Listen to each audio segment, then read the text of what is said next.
Hey guys, thank you so much for tuning in to the Nerds and Jesus podcast. Welcome. My name is Mary Howell. I'm a Christian and worship pastor who happens to also be a huge nerd, according to myself, all my friends, family, and coworkers. And on this pod, we have been discussing how Christian nerds are to navigate living in the secular world, how we are to be a light in the darkness, while also nerding out on all types of fandoms pop culture has to offer. And this week on the pod, we are discussing dragons in the Bible. But I'm not on this episode alone. Joining me on today's adventure is Josh Brooker and Gabe Rutledge from the Beards in Bible podcast. Josh and Gabe, how's it going?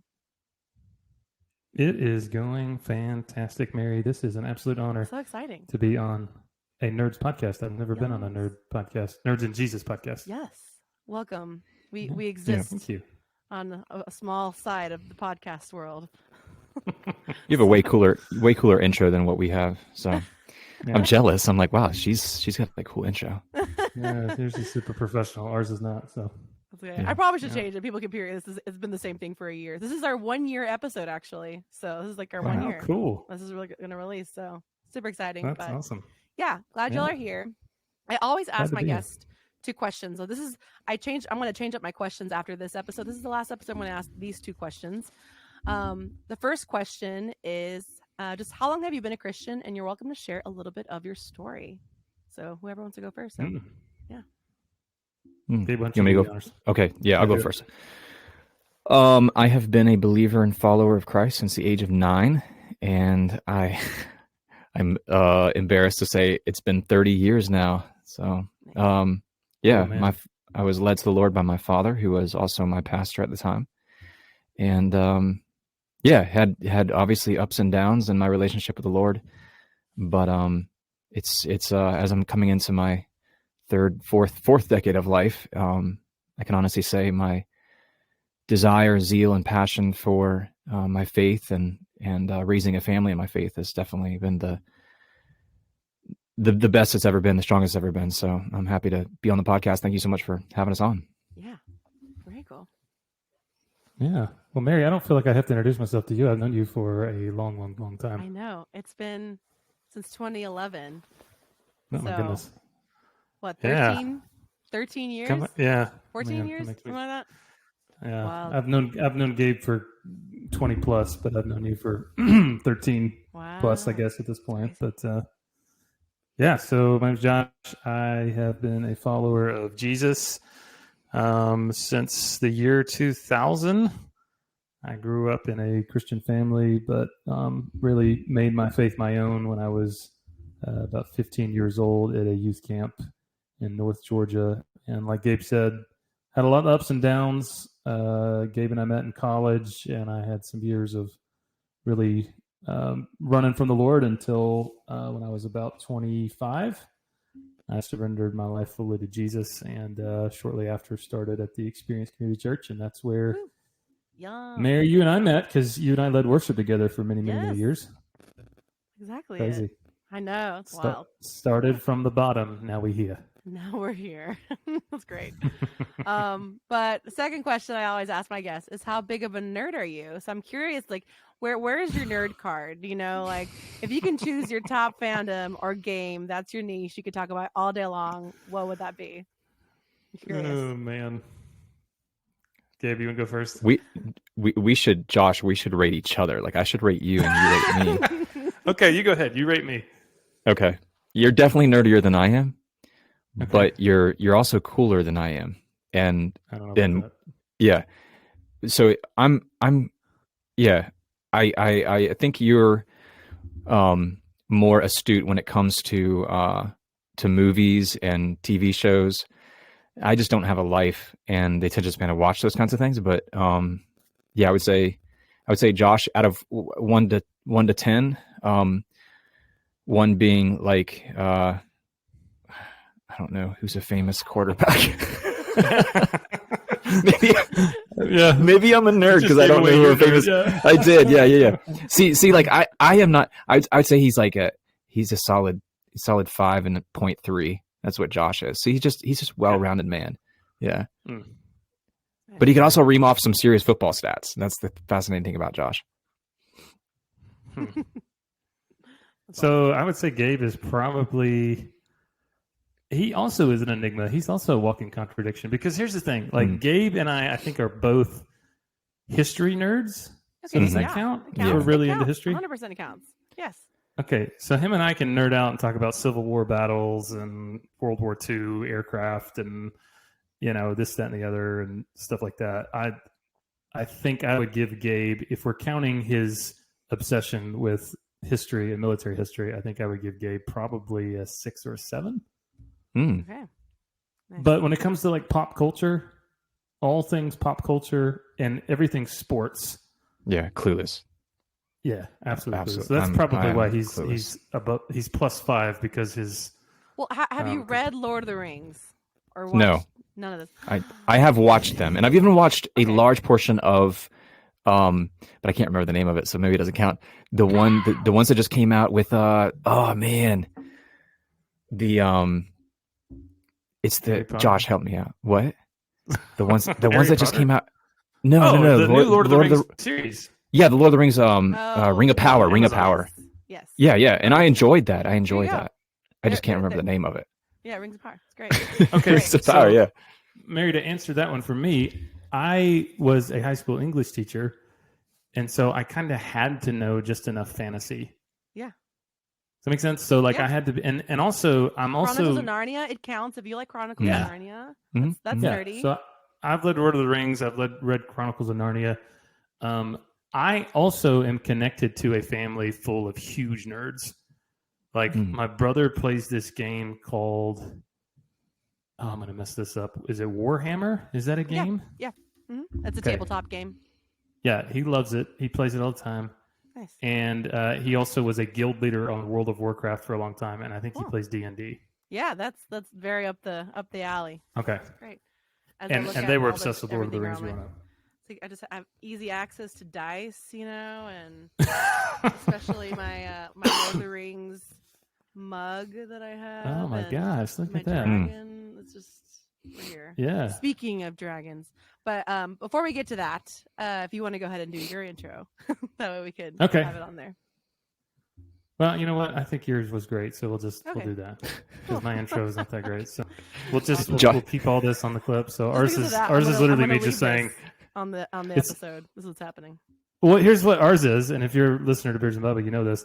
I just say, "Hey, it's the Beers and Bubba podcast," and then Gabe and I talk about stupid stuff for like 10 minutes, and then we jump in. So that's it. There you go. So yours is great. Great. I was going to say it's usually just Josh impersonating a 1920s, 1930s radio personality, and that's it. Nice. So. Well, here we are, gang. Dragons in the Bible, say.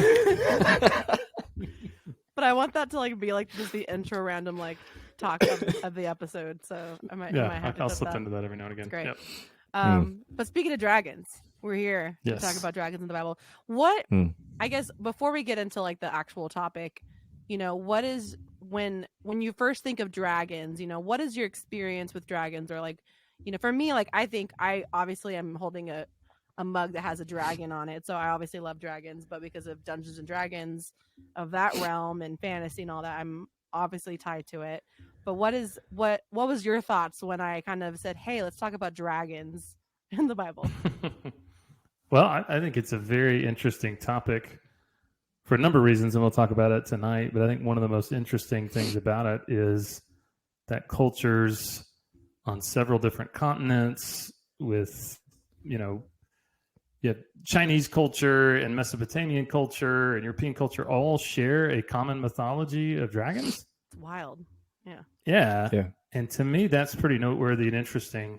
And so, I think my mind goes to The Hobbit and, Smaug the dragon when I hear that. Classic. That's kind of what comes to mind when I hear it. Yeah. What about you, Gabe? No, I think it's really fascinating. When I was teaching, especially middle school, a lot of the middle schoolers would come to me to be like, Mr. Rutledge, what do you think happened to the dinosaurs? And I'd be like, what do you mean? How'd they go extinct?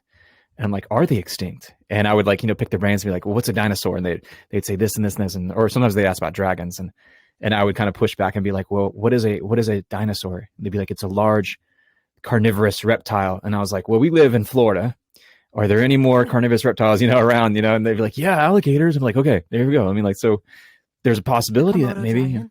Yeah, Komodo dragon. Seriously. Yeah. So I like the topic. Yeah. I think it's cool. Yeah, that's great. Yeah. So of course, with that one question we ask ourselves is, what is a dragon?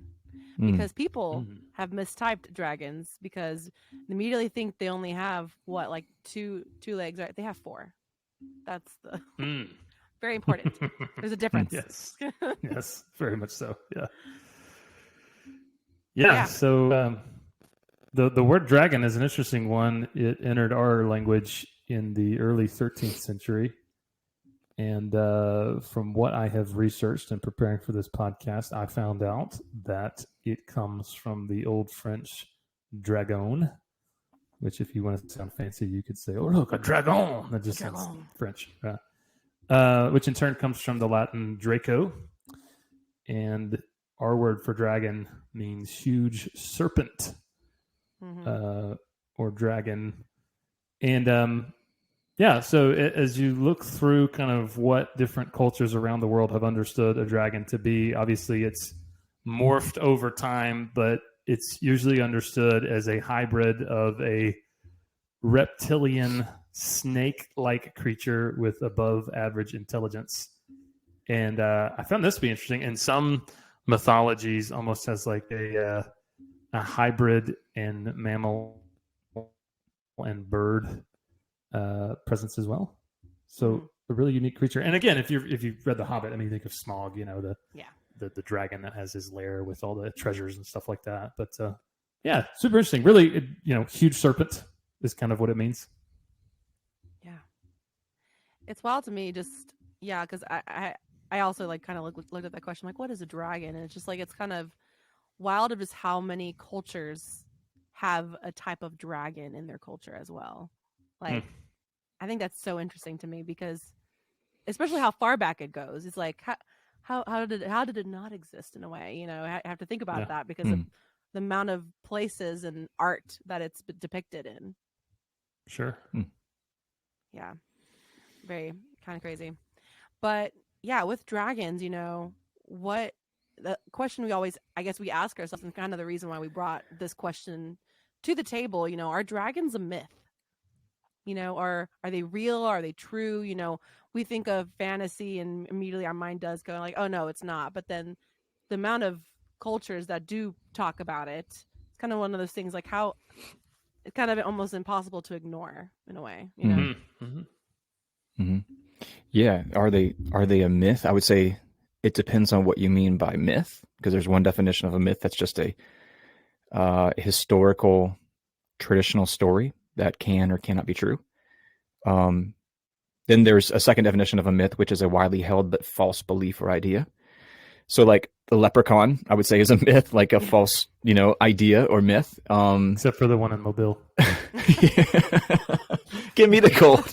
I knew you were going there, and that's why I gave you that slow pitch, because I knew you were going there.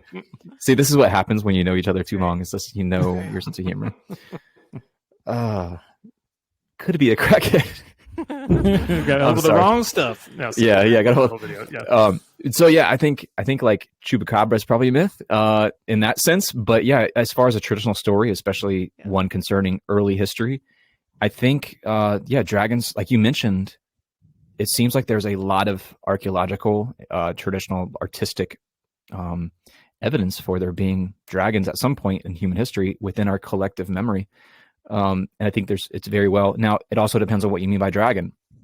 If it's kind of like what we see in like, movies and cartoons of, breathing fire, flying reptiles, that's where I don't know. I think it gets a little bit iffier.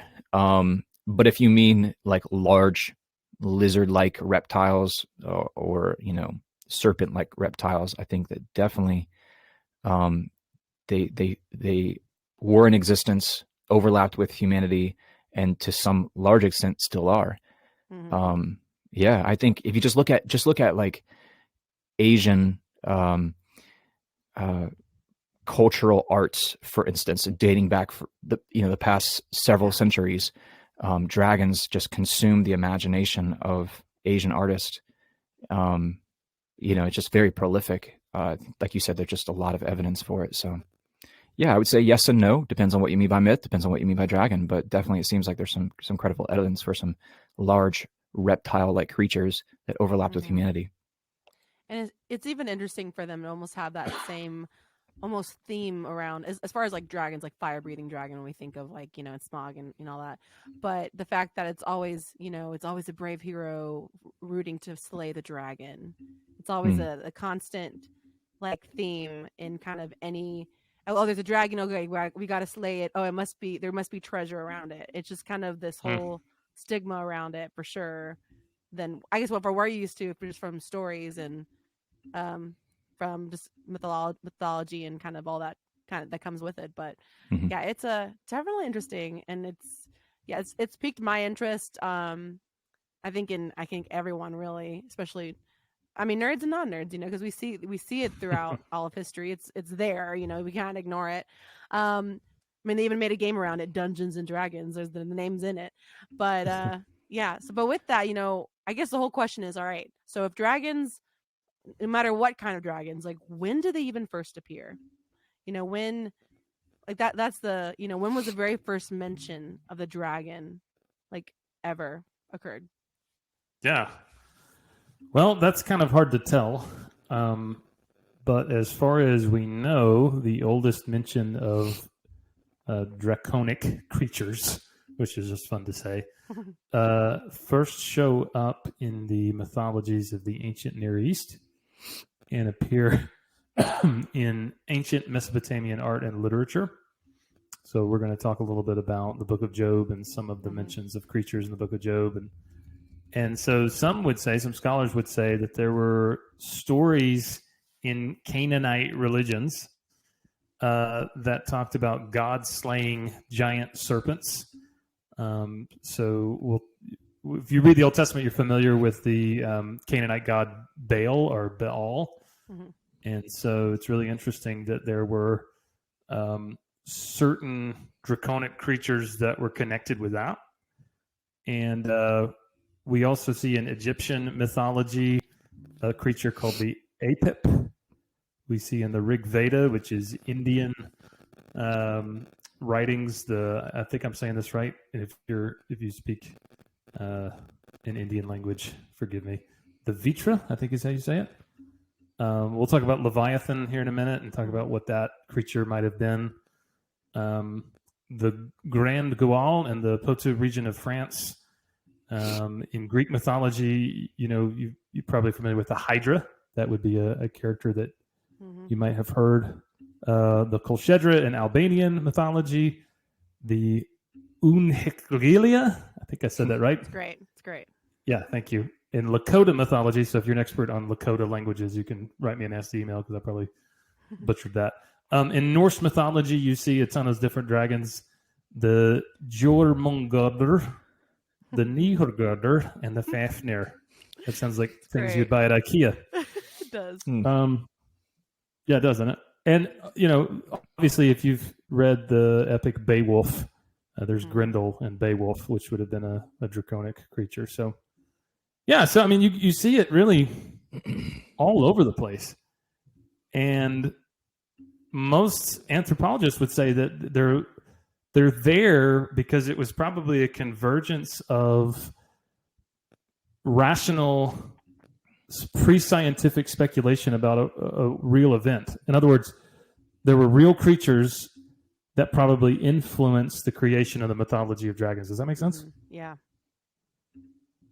So you even see this in the book of Nehemiah. Nehemiah writes in Nehemiah 2 that I went out by night by the valley gate past the dragon spring.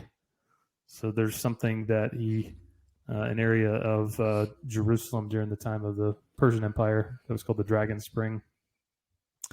And according to ancient legend, the dragon fountain or dragon well near the dragon spring, a dragon spirit would have been the thing that inhabited the water source.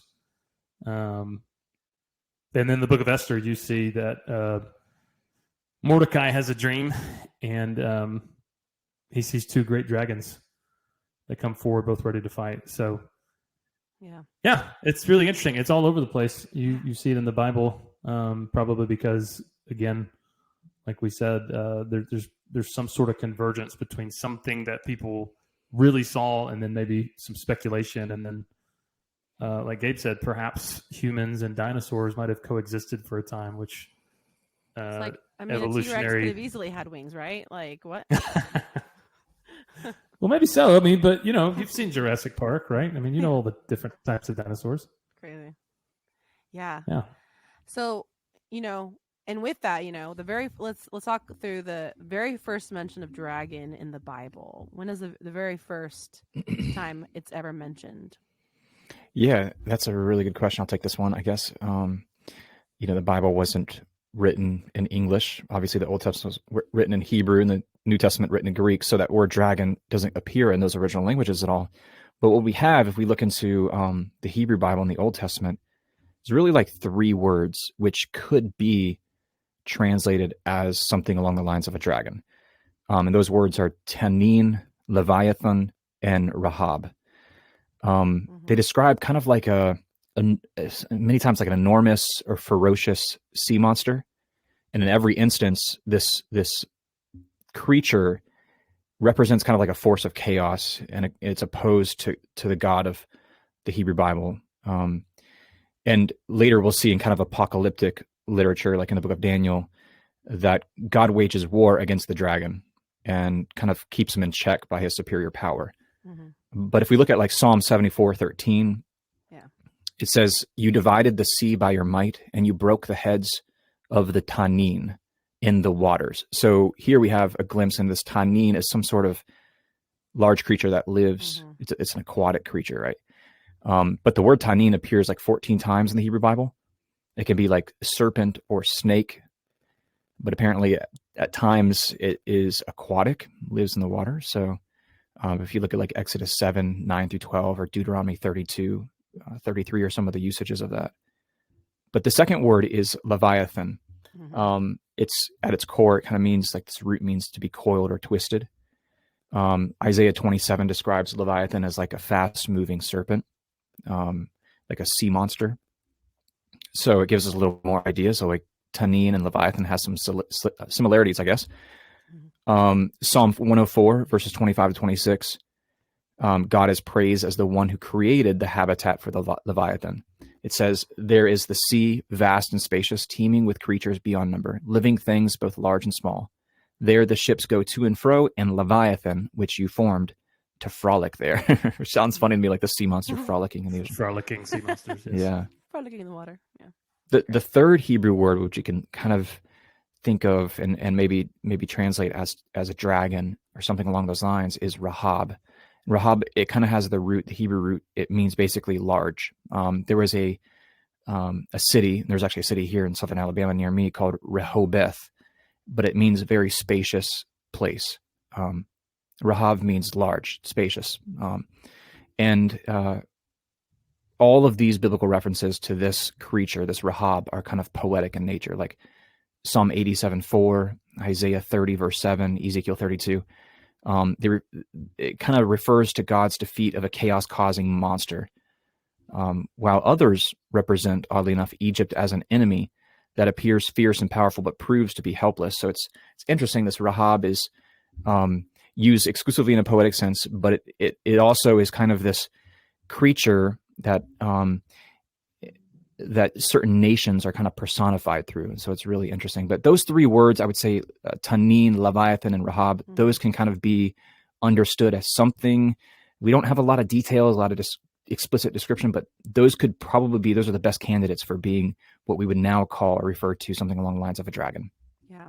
It's even interesting, like Leviathan. I feel like I've heard that name in so many, like in just pop culture in general, the amount of shows that adapted the name into like everything. It's even interesting how much they've done that. Yeah. But yeah, so we'll keep going in scripture. So I've just kind of highlighted just, kind of different books within the Bible that really kind of talk a lot and more in depth, of dragons, sea creatures. And so the first step is, the book of Job. What does the book of Job say about dragons? Yeah, Gabe, you may take the book of Job. I can talk about the book of Job. Yeah, did I steal your answer? Oh, did I totally skipped it. We could talk. Actually, let's go back. We'll talk book of Genesis first, and then we'll get to Well, actually, if you want to be purist in chronological sense, the book of Job is probably the oldest book of the Bible. I mean, in chronological, I guess it is. Yeah. So. Yeah. Well, I mean, we could talk. The book of Genesis doesn't really say a ton about it. The book of Genesis mentions the tenin. Is that how you say that word, Gabe? Yeah. So Genesis 1:21, it says this: God created. I'm reading from the NIV. The great creatures of the sea. So the great creatures of the sea is the Hebrew word tenin, which the King James Version translated that as whale. But some translations will say serpent, dragons, or sea monsters. Mm-hmm. Mythical sea So monster, that's kind of what we see in the book of Genesis. I think it's interesting. In modern Hebrew, the word for tenin is the word for crocodile. So, and I mentioned earlier that in Canaanite mythology, with like Baal worship and stuff, tenin, that concept of that word is a supernatural creature. So one of the servants of Yam, who is defeated by Baal and bound by his sister Anat. So in Canaanite mythology, it was kind of a symbol for chaos and evil. And so then it's interesting that word shows up again, in the Hebrew language to describe some sort of a creature.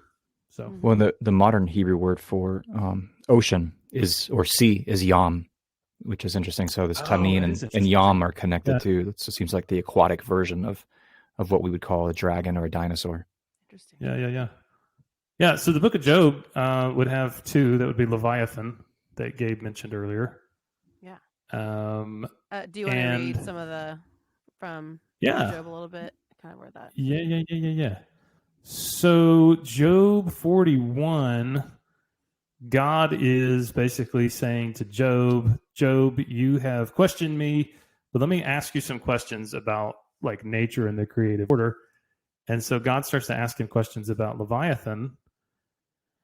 And it seems as you read it that like Job's probably familiar with this creature. But God says about Leviathan, it cannot be tied down or tamed. That's verses 1 and 5 of Job 41. It's frightening to look at, verse 9. It's best to just leave it alone, verses 8 and 10. Verse 12 says the Leviathan has a graceful form, but it is incredibly well protected with scales. Verse 13, 15 through 17. That Leviathan has a chest as impenetrable as its back. Verses 15 through 24. It has fearsome teeth. Verse 14, death awaits anyone who approaches its mouth. Verses 18 through 21. That even mighty men are terrified of Leviathan. No sword, spear, dart, javelin, arrow, stone, club, or lance can defeat it. It can't be caged. It breaks iron like straw. On land, this is what's interesting. So apparently the Leviathan would have walked on land. It leaves a trail of ruts in the water. It produces a deep churning wake. And here's what is such an interesting, this is the one where I think people have gone crazy with. Verse 21, God says, his breath kindles coals and a flame comes forth from his mouth. Interesting. Dun, dun, dun. Yeah. Yeah, so if you're looking for your fire-breathing dragon, there's that one. Yeah. So, but I hate to bust anybody's bubble. This is probably a hyperbolic expression. So probably... I'm done. Okay. Yeah, I'm done. No more dragons about it. Probably it would have been steam or spray coming from the mouth of either a crocodile or something that resembled a crocodile.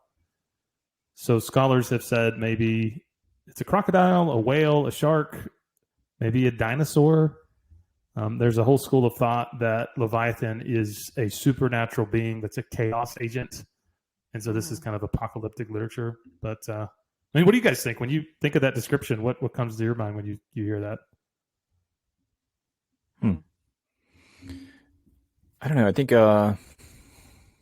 I think it could be a little bit more literal than what we give credit for. I think it almost, at times, sounds to me like it's describing what we would call, I don't know, what's the word for the dinosaur? Like a brachiosaur? I don't know.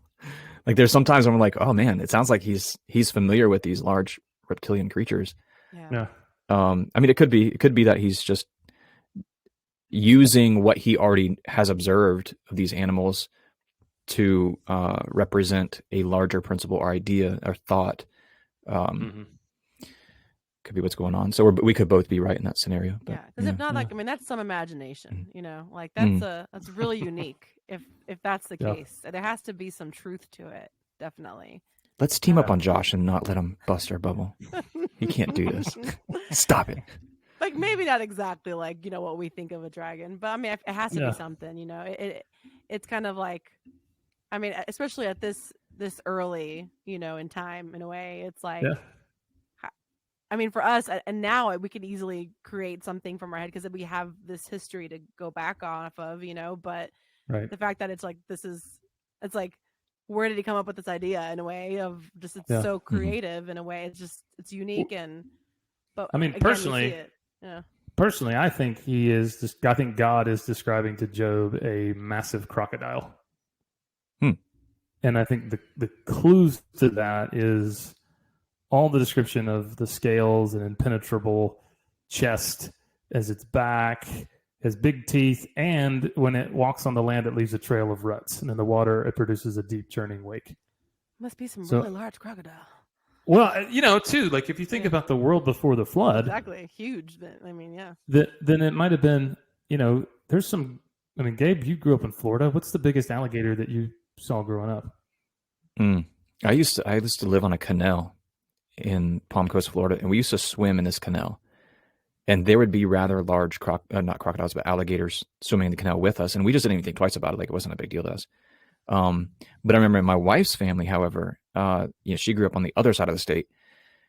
They would have alligators that would, come up on their property every now and then, and her great uncles would tell stories about them eating one of their animals, and they would go out back before there was like laws against it. They would go back, they would like revenge kill as many alligators as they could, which is kind of like, back in the day, I think if there were large reptiles eating people's flocks and herds and people, it probably was a great honor earner to go out and slay this large reptile that was wreaking havoc on your village or whatever, and would get you all the maybe leads. That's where the whole maybe that's the whole slay the dragon thing started. Is what I'm hearing.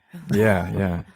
It makes for a good story. Godzilla-like creature that looks like a crocodile that swims in the ocean. So I just Googled the world record crocodile length, and the world record for the biggest crocodile that has ever been measured is 20 feet long.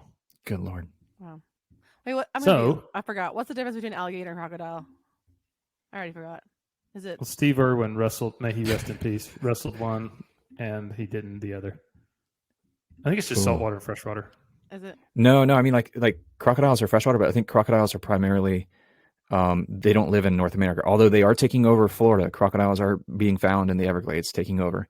That's terrifying. But yeah, crocodiles tend to have a little bit more aggressive nature to them than the American alligator does. Yeah, they're a little bit more aggressive. Whereas alligators are a little bit more docile, afraid of humans. Yeah. But yeah, they have different like skull structures and stuff like that. But yeah.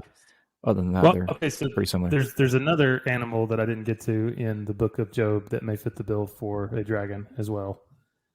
And that is the animal, the behemoth. And so God in chapter 40 of Job describes behemoth as an animal of such great size and strength. And in comparison to Job's smallness and human frailty, Job is puny, little tiny Job. So you look up photos of a behemoth, the artwork is just insane. Yeah?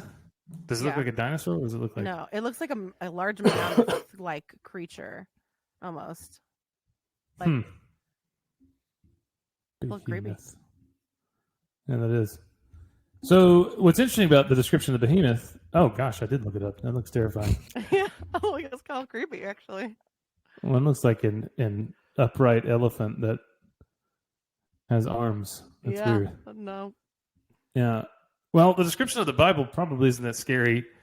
The behemoth, according to Job 40, verse 15, is a plant eater that lives near water, and its home is the flooded, raging river. That's verse 23 of Job 40. And the behemoth is very strong and muscular, and it ranks first among the works of God. That's verse 19 of Job 40. Here's the very interesting thing about behemoth. The behemoth has a massive tail that sways like a cedar. That's verse 17 of Job 40. And hunting the behemoth is futile because it can't be captured. That's verse 24. So a lot of people read the behemoth and they go, okay, well, maybe that's an elephant. Maybe that's a rhinoceros. Maybe that's a hippopotamus. But none of those creatures have a tail that looks like a cedar tree, right? Maybe that's my brachiosaur. Well, maybe, yeah. So there's two dinosaurs that I wrote down what it could have been. A Diplodocus?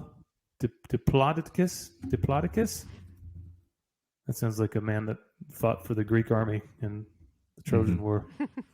Diplodocus. And then a Patiosaurus. So marsh-loving, plant-eater dinosaurs could possibly be what behemoth was. And that's really interesting to think that perhaps the oldest book of the Bible, that Job would have known what that is when God speaks of it. Yeah. Little unknown tidbit for you. You remember Land Before Time? Yeah. Ooh. Littlefoot? Yeah. He was an Apatosaurus. So was he really? Yeah. If your theory is true, I think that was one of the ones you mentioned. Job. Yeah. Land Before Time. Job pretty much hung out with Littlefoot. I'm just saying. There you go. Land Before Time. Yeah. And that's the end of this episode. Yeah. Case closed. That's some good hermeneutics right there, folks. Yes. That's awesome. That'll preach. Yeah.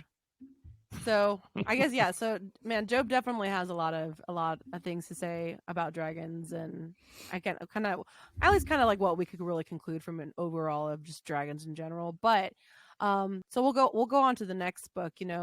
From there, the book of Daniel, chapter 7, also kind of talks a little bit about this. So if we can talk a little bit about that, and see what does the book of Daniel say about dragons. Yeah, this is a really interesting one. This is where it gets really apocalyptic, we could say. Maybe that's a good term for it. Yeah, Daniel's obsessed with these creatures, or at least using them in the visions he's receiving about the future and what is to come. He's obsessed with these things. Often translators will call them just the beasts. And there's like, I don't know, 15, 20 mentions of the beasts in the book of Daniel. But I think that Daniel chapter 7 is probably the most replete with this word. Now, this portion of Daniel was actually written in Aramaic, if I'm not mistaken, but it's very similar to Hebrews, but it's the noun, I think it's chava. It's translated as beast, but it's the most generic term for a large animal of some kind. It's like Daniel is saying, I'm looking at something and I can't really describe it. It's just beyond anything I've ever seen and can comprehend. So therefore, let's just call it a beast. And it comes from the root chaya, which is like just a living thing, which if you go to like some of the instances, like in Daniel chapter 7, he's using this very apocalyptic vision to explain to us what God is kind of speaking to him concerning these 4 world empires that are coming up. Like Beast 1, he describes like a lion with the wings of an eagle. That symbolizes Nebuchadnezzar and the Babylonian Empire.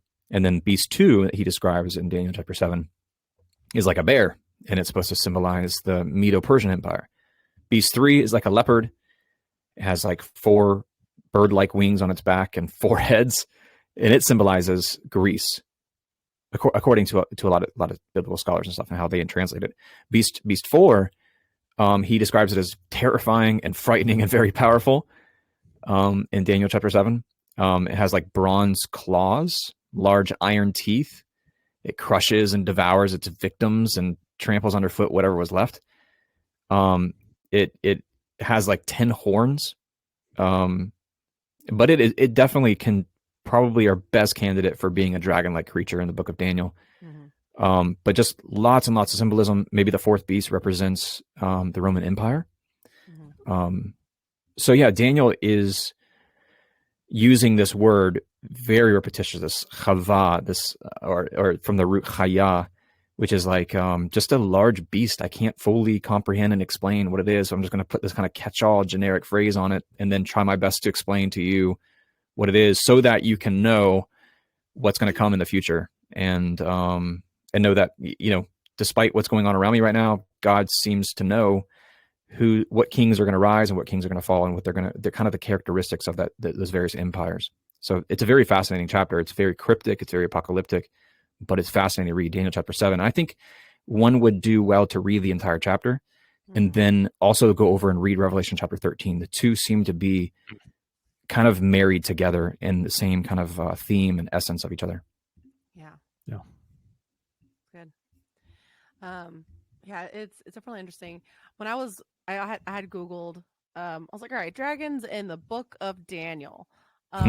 Interesting things pop up for sure, because it talks about a whole other, not in the Bible, in depth about some other stuff and dragons. I'm like, it's just interesting how far it kind of goes. But well, and I'll say this too: there is a work in the Apocrypha called Bel and the Dragon. That's what I'm saying. Like, I saw that, I was like, what? Yeah. I was like, oh yeah, that's right, Apocrypha. Forgot about that. Yeah. So Bel and the Dragon would be included in like a Catholic Bible or apocryphal versions of the Bible.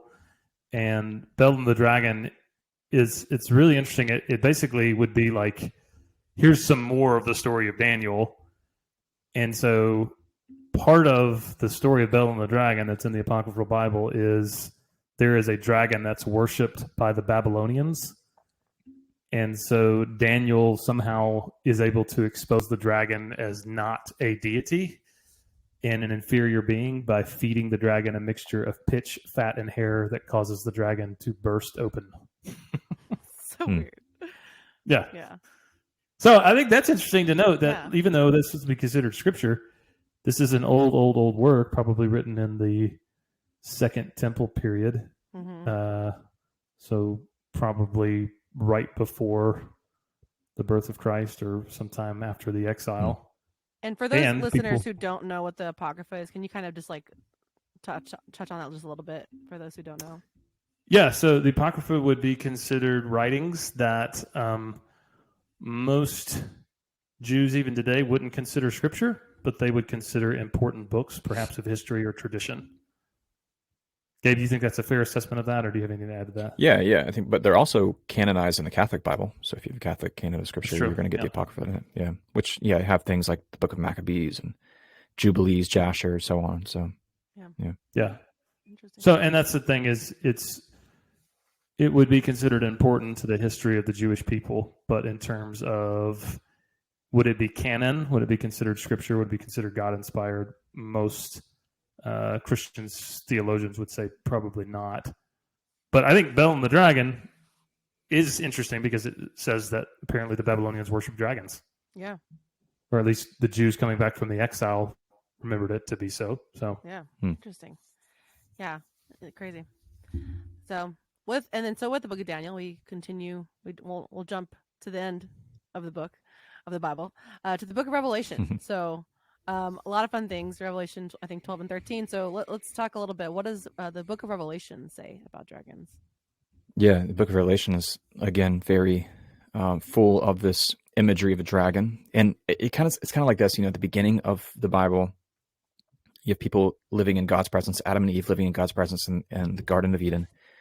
And the catalyst, you could say, that gets them exiled is a serpent. It's a cold-blooded reptile. It's a creature. And in Hebrew, it's the nachash. It's the shiny one. It's kind of like, it's the other word for like copper as well in the Hebrew language. But the nachash is like the tempter of man, the accuser of man. It's the one that kind of leads man away from the presence of God. And so by the time we get to Revelation, the nachash is kind of hopped up on steroids, you could say. It's like the nachash is like it's morphed and grown in power and strength to the point that now we're describing it in the Greek term drakon. It's this this kind of I guess dragon-like creature that is devouring souls of people in a sense, and it's like going to war, the final kind of battle between good and evil, between God's will and Satan.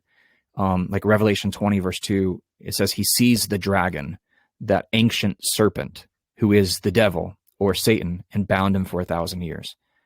The serpent and the dragon imagery into the great red dragon of Revelation 12, you see that as well. But this metaphor will be familiar to almost anyone to kind of help visualize, kind of like we used to do like in Sunday school, little felt boards, and different things, and it helps us visualize and see those things. But Satan is kind of being personified in this kind of mystical creature we would call a dragon. Now, is Satan really a dragon? No, but it helps us kind of draw this imagery in our mind of what he's sneaky. He's also got a certain degree of power, and he's at odds with God's will. Mm-hmm. He's deceptive and he's accusatory. But Revelation 12, 4 through 18, it says the dragon seeks to devour the Christ child, but fails. He's a deceiver of the whole world. So like I said, it's not necessarily saying that the literal dragons ever truly existed per se, but rather comparing Satan to like a fire-breathing monster, something that we can have in our minds of thinking, okay, this is heavy stuff, right? And he is powerful, but not as powerful as the children and the people of God and God's will for redeeming humanity and dwelling again with humanity. That brings us back to Revelation, where we end our story in the narrative of the Bible, where God is once again dwelling with humanity. The dragon has been defeated. That's the ancient serpent, it says, and his presence is once again emanating from his throne on earth. And I think it's a really beautiful picture. It's kind of like two bookends of the story of the Bible. Yeah. I love the way, I think it was when I was looking up stuff, Bible Project kind of put it in this way, where it's like, in the Bible, dragons represent rebellious spiritual beings, and the violent humans and empires in league with them. And Jesus ultimately overcomes the dragon with the courageous act of generous love, and he invites his followers to do the same. But yeah, and through that, kind of like the last question, how to like tie everything together. It's how can and how will the dragon be slain according to the word? Yeah. So Revelation 12:11 says they overcame him by the blood of the Lamb and by the word of their testimony, and they loved not their lives unto death. So if we would understand the symbol of dragons in the book of Revelation and the book of Daniel as this symbol for evil, wickedness, the work of Satan, the person of Satan, spiritual warfare, all that and more, to overcome the dragon, we have the blood of the Lamb. So that means we have to be washed by the blood of the Lamb. So regenerated, converted, born again, forgiven of our sins. And then we also have to be willing to live a lifestyle of repentance, of continually washing in the blood of the Lamb when we sin. By the word of our testimony means we proclaim Christ with our words and our lives, and we love not our lives unto death. So quite literally, we're living for the kingdom of heaven versus the kingdom of darkness and the kingdom of this world. If Satan is the prince of the power of the air, and his kingdom as of right now is this world that's passing away, loving not our lives unto death means we love the kingdom of heaven and we love what's eternal, and we've chosen to live for that more than we've chosen to live for the kingdom of darkness, and that's what's temporary, and that's the stuff of this earth.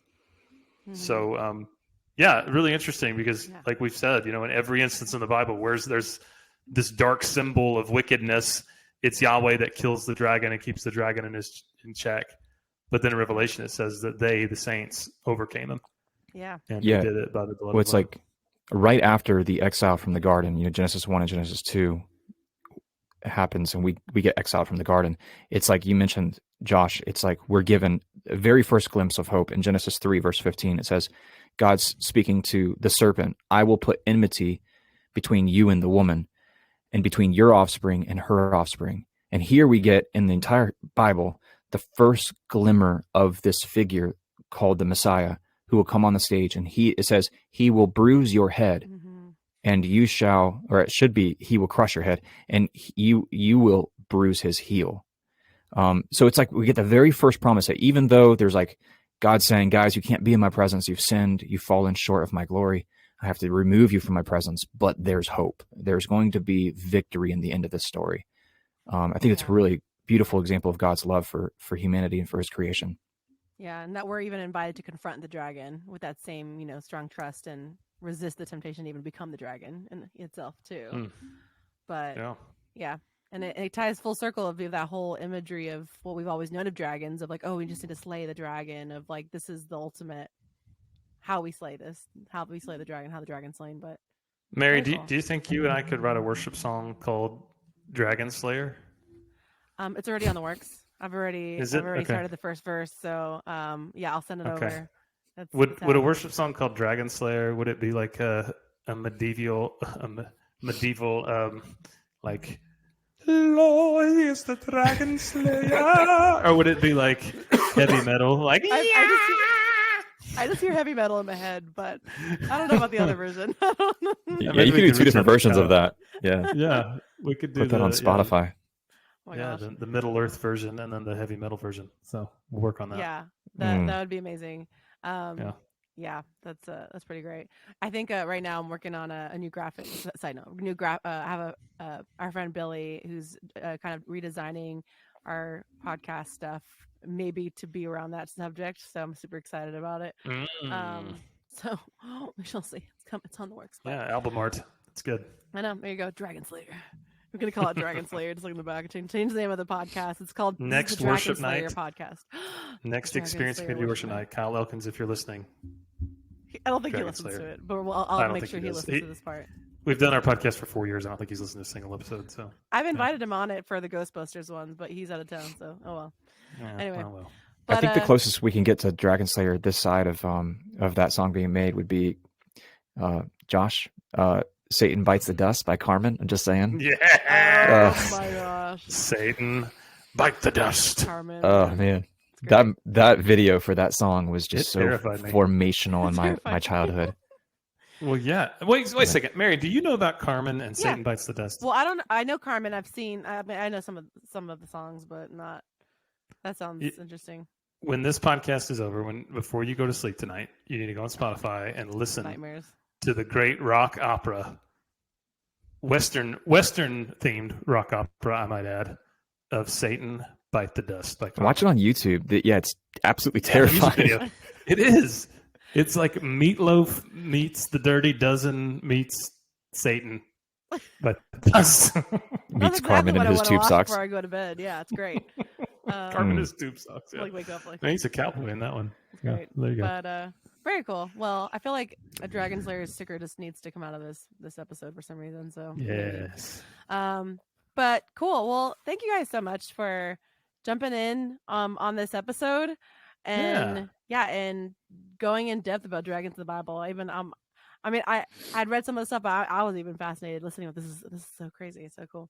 Yeah. Thanks so much. So is there anything else on dragons that y'all wanted to add before we sign off?